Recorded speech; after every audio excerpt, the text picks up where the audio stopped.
welcome to another edition of An English Guy Watching Wrestling. I am the English Guy. I'm Nick. Thank you so much for clicking on another video. I do appreciate it. And this one, I'm going to be covering the 22nd of June 2021 edition of AEW Dark. And with that being said, jump right into it. Actually, before I jump into it, I want to apologise for the lateness of this review. I usually try and do them a couple of days or day after, but this week has been a bit busy. So, busy in a good way, and so I'm definitely not complaining. But you know what? Sometimes things happen, and it's been happening in all the right things for all the right reasons. So, I'm going to get to the review right now. So, that being said, here we go. Opening matchup was between Rex Lawless and Lance Archer. And Lance Archer has been the most dominant angry man, shall we say, in AEW because obviously him not being able to win the AEW TNT title for Miro recently. And he just destroyed Rex Lawless in very quick fashion. And Archer, as I said, is a guy who's been used in a very good way because he is the murder hawk monster. A monster, no pun intended, as what he is.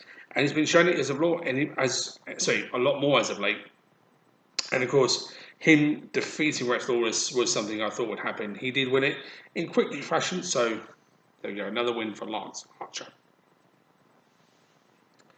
And this match was Brian Pillman Jr. versus Bear Bronson. And when I saw this one, I was looking forward to it because I rate Brian Pillman Jr. very highly. He's a chip off the old block for his old man in terms of in-ring ability against Bear Bronson, who's a guy, since he has had to do a singles run because of it and tag teams because of injury to his partner, has been doing good stuff. And I just wish, I don't usually say this in my reviews, this match had been a bit longer. It's only 3 minutes and 23 seconds, but it was an entertaining 3 minutes and 23 seconds. I think these two, if they were given more of a stretch, could have produced something really amazing. Not to say this wasn't a really good match in terms of what you saw, in terms of the quickness of the match.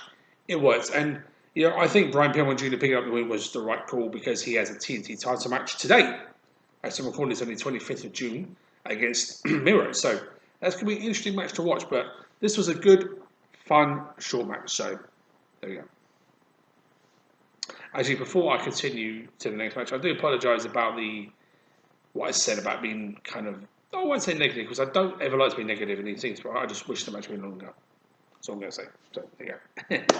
Okay, next matchup was Diamante versus Ashley Boys. And Diamante, I've always got time to watch Diamante. I think she's one of my favourites to watch in the women's division, to be fair. And she's got such potential, and this was one of her shortest matches I've seen in AEW, to be honest with you. And I think she's got real potential to hopefully, get an opportunity for the title one day. Because I think her versus Britt Baker would be a great match, to be completely honest with you. But actually, Diamante picking up the win is something I'm always happy to see. Always great to see her wrestle, even though it was only just over a minute long. Diamante picking up the win is something I can't complain at all. So there we go. And this match was a very, very quick match, to be fair. Colt Cabana versus Kit Sackett, and Colt Cabana, being Colt Cabana, picks up the win with just 47 seconds with the Superman pin. And that was it. So, there you go.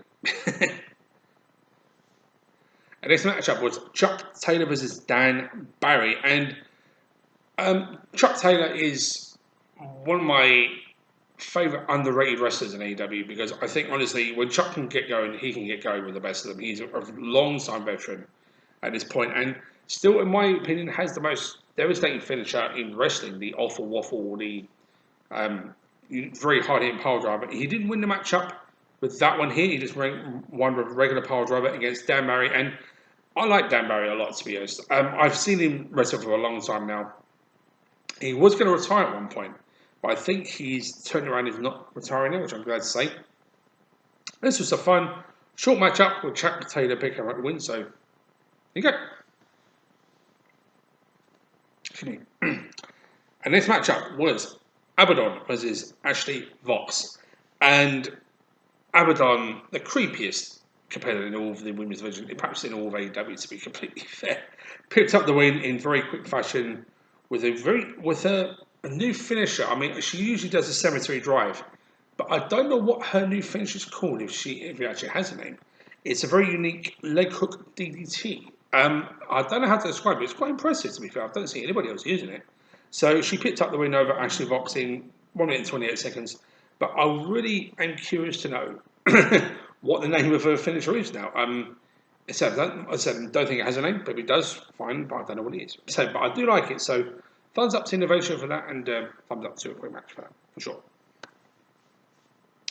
And this match was Griffin Garrison versus Marco Stunt.